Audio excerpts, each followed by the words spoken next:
Okay, today we're gonna do a quick unboxing of our new Eastwood Versa Cut 60 plasma cutter. Just showed up here today. FedEx dropped it off for me. So I currently have a small hypertherm plasma cutter I'd bought used years ago, and it works, but it's a little underpowered for what I'm doing now. So I do have some other Eastwood products that I use, some other equipment. I have a MiG 250 welder that I really like that. So they had a deal when I bought the welder for that and this plasma cutter together with a cart. And at the time I just wasn't planning on using a plasma cutter that much. And now I kind of wish I would have just went ahead and bought everything together. It would have saved a lot of headache, a lot of time, and some money. So first thing when I picked up the box, when I got back to the shop here after FedEx had dropped it off, I was really shocked at how light the box was for a plasma cutter. This is an inverter style plasma cutter. So we'll go through and get it out of the box and see what we got here. Some more miscellaneous. I think I can lift that out of there now. This is a 220 machine.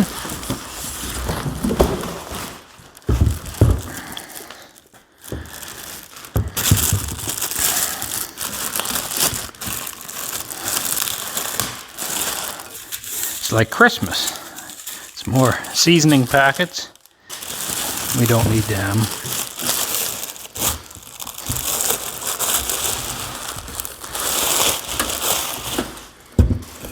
But yeah, I am surprised at how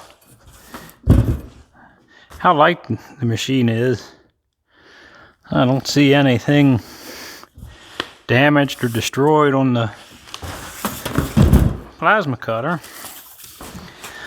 Let's see what's in the accessory box here.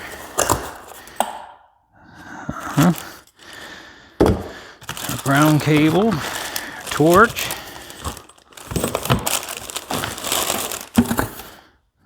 Okay.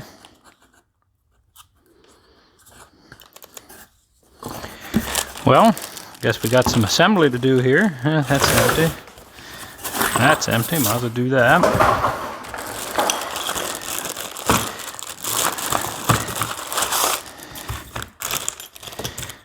Slag brush.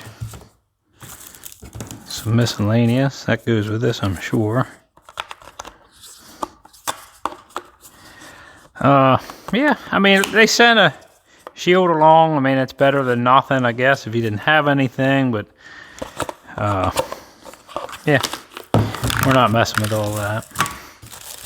That can go right on back in here. Alright, well, that's what you get in the box. There's a flow meter to check the airflow in it. They did send a spare set of consumables. I did order the kit from Eastwood for the consumables, but that is back ordered right now. It's the 28th of February today. That is back ordered till March 6th is when they expect to get them in. So I am going to look online to see if another company has them.